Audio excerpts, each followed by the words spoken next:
गणपति अदरुणशेषम् ॐ भद्रं कन्ने विशृणुयामदेव भद्रं भस्येमाक्षभिर्यजत्रः स्थिरैरङ्गैः सुष्ठुभागं सन्तनूभिः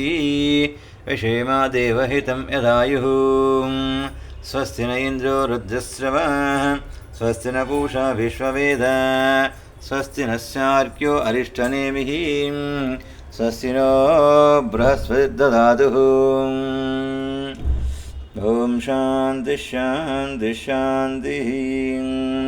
हरिः ॐ लं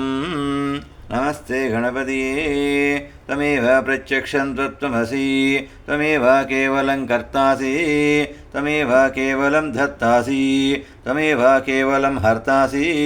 त्वमेव सर्वं कल्विदं ब्रह्मासि तं साक्षात् आत्मासि नित्यं ऋतं वच्मि सत्यं वच्मि अव त्वं माम् अवक्तारम् अवश्रोतारम् अवधातारम् अवधातारम् अवानुचारम् अवशिष्यम् अवपश्चातात् अवपुरस्तात्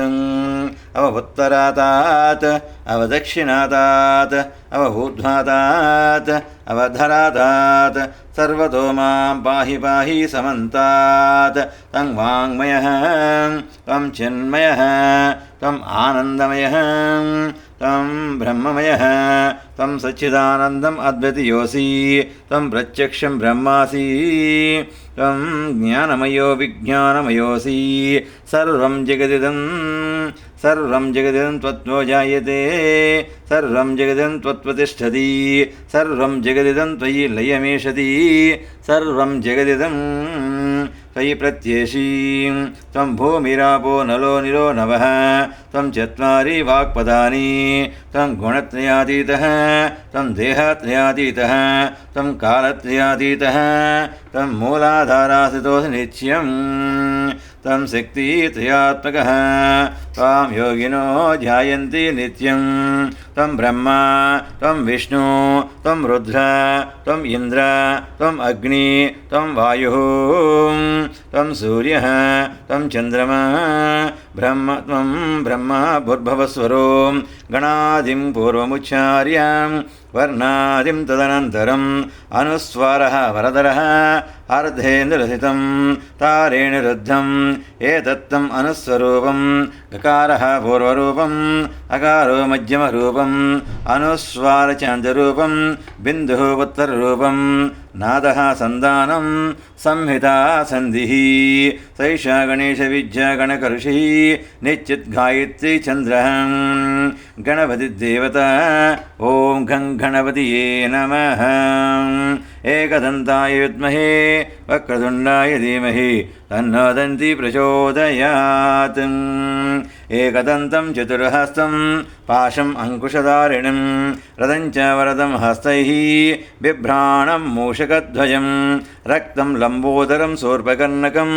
रक्तवाससं रक्तगन्धानुलिप्ताङ्गं रक्तपुष्पैषु पूजितं भक्तानुकम्पिनं देवं जगत्कारणम् अच्युतम् आविर्भूतं च सुष्योदो प्रकृतेः पुरुषात् परम् एवं जायति यो नित्यं स योगी योगिनां वरः नमो रातपतिये नमो गणपतिये नमो प्रमदपतिये नमस्ते हस्तुलम्बोदराय एकदन्ताय विघ्नविनाशने सुताय श्रीवरदमूर्तये नमः एतद् अधर्मशेषं योधीते स ब्रह्म भूयाय कल्पते स सर्वविघ्नैः न बाध्यते स सर्वतः सुखमेधते स पञ्चमहापापा प्रमुच्यते सायम् अदीयानो दिवसकृतं पापं नाशयति प्रातः अदीयानो रात्रिगतं पापं नाशयति सायं प्रातः प्रयुञ्जानो पापो भवति सर्वत्र अदीयानो उपविघ्नो भवति धर्मार्थकाममोक्षं च विन्दति इदम् अधर्मशेषम् अशिष्याय न देयं यो यदि मोहाद्यासति स पापीयान् भवति सहस्रावर्तनात् यं यं कमवदीते तं तमनेन साधयेत् अनेन गणपतिम् अभिषिञ्चति स वाग्मी भवति चतुर्थ्याम् अनस्नं जपति स विद्यावान् भवति इत्यत् अधर्वणवाक्यं ब्रह्माध्याचरणं विद्यात् न बिभेति कदाचनेति यो दूर्वाङ्कुरै यजति स वै श्रवणोपमो भवति यो लाजै यजति स यशोभान् भवति स मेधावान् भवति यो मोदकसहस्रेण यजति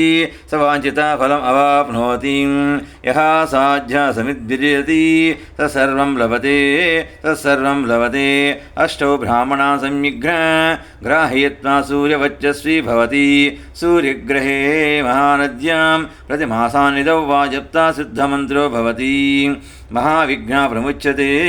महादोषा प्रमुच्यते महापापा प्रमुच्यते तत्सर्वाविद्भवति या एवं वेद इत्यपनिषदु ॐ शान्ति शान्ति शान्तिः ॐ भद्रं कर्णेभिः शृणुयामदेव भद्रं पश्येमाक्षभिर्यजत्रः